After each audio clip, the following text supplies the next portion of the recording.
Hey guys, Joe here. And originally this was going to be like a 14-minute rambling video. It's not going to be that long because I narrowed it down to a very specific subject that I wanted to talk about, and that subject is mutual respect in the workplace or business. It's something that you don't see enough of, and specifically I'm going to reference the dealership that I started with in 2012, worked at until 2015, and then did some work with off and on. I worked for them as a salesperson for roughly 3 years, minus some time for hospitalizations and whatnot.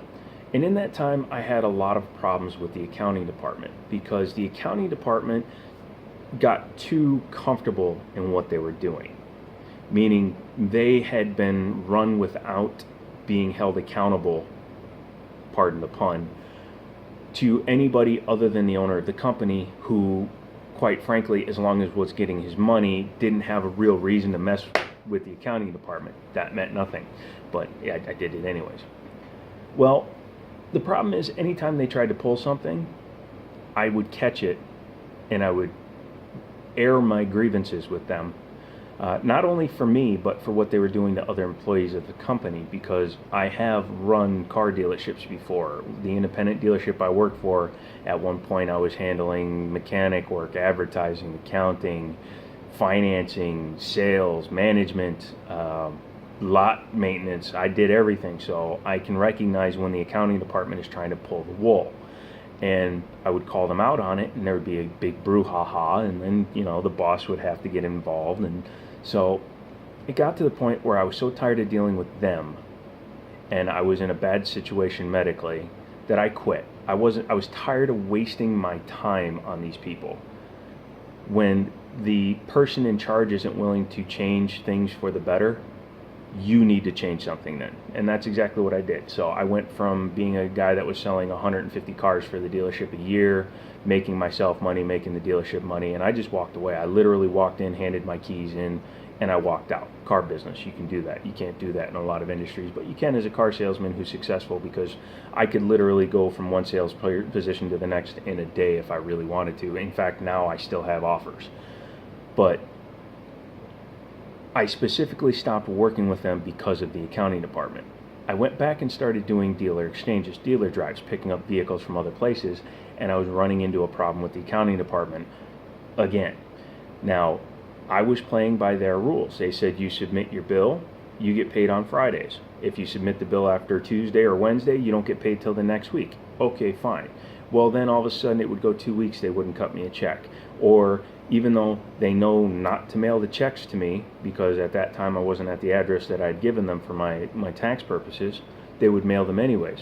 Now, that's because a very specific person who knows who they are, although they'll never watch this video, but in case anybody that works at the dealership does, you know who she is.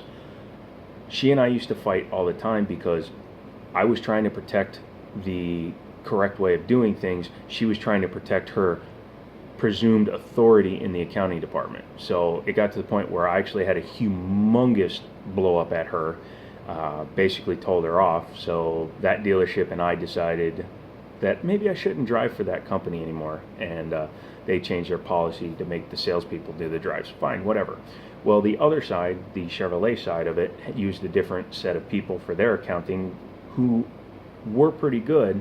So I went ahead and started driving for them. Well, unfortunately, the person that used to handle the accounts payable for that dealership left, probably because she understood how bad that place was too.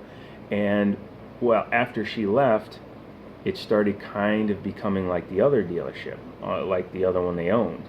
And I recognized it, and it became a case of, oh, well, who cares about him? We need to do what we need to do to get paid. We don't care about actually doing our jobs and paying the vendors and the contractors and people that we need to be paying when we get paid a certain percentage based on the number of paperworks that we file.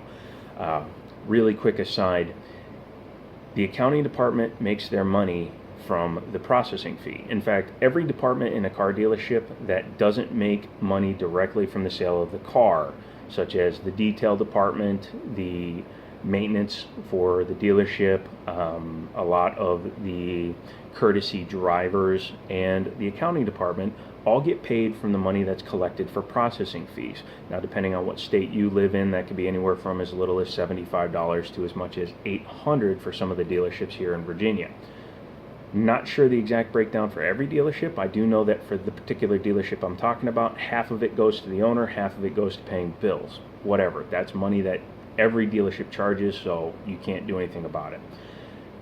But they only get that payment, and they only get paid on those deals. So if there's 200 deals a month, they only get their money after they're all processed. So they'd rather work on those than work on anything else. They don't care about writing a check to pay the electric bill if they're not going to make money off of what they're doing. So yes, I understand their focus is to do that, but in a mutual respect environment and a business where in the car business you work 60, 80 hours a week. So you have to work hand in hand with each department.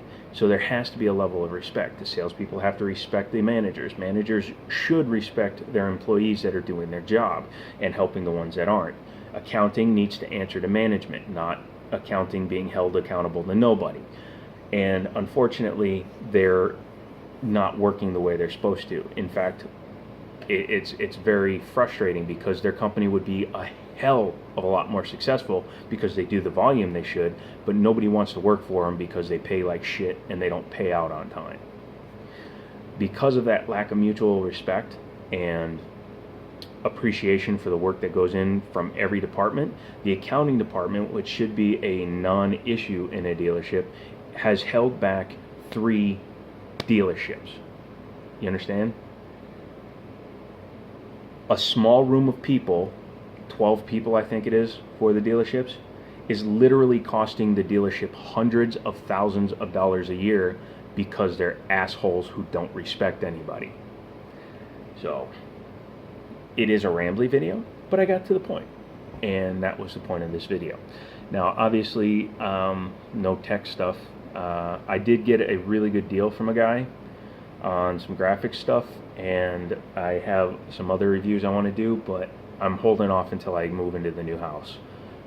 It's all framed out. They just got to get the inspections done, and then they're going to put up the rest of the walls and stuff, and then I have to build the desks that everything's going to sit at because it's going to be all custom built.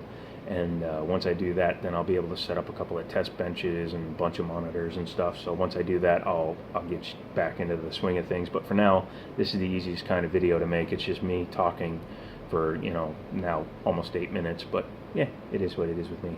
So yeah, that's about it. Any comments? Let me know your stories in your industry. If you're in the car business or whatever, let me know what kind of stuff you run into. Does your business, which has a dedicated accounting department, suffer from the same problem? Or do you guys have a good work environment? And are you hiring? I'm just kidding, I can't work. But you know what I mean. So anyways, that's about it. Subscribe if you haven't. We're at 700. Yay, only 300 more and then I'll have 1,000. So check back with me next year. And as always, I'll talk to you later.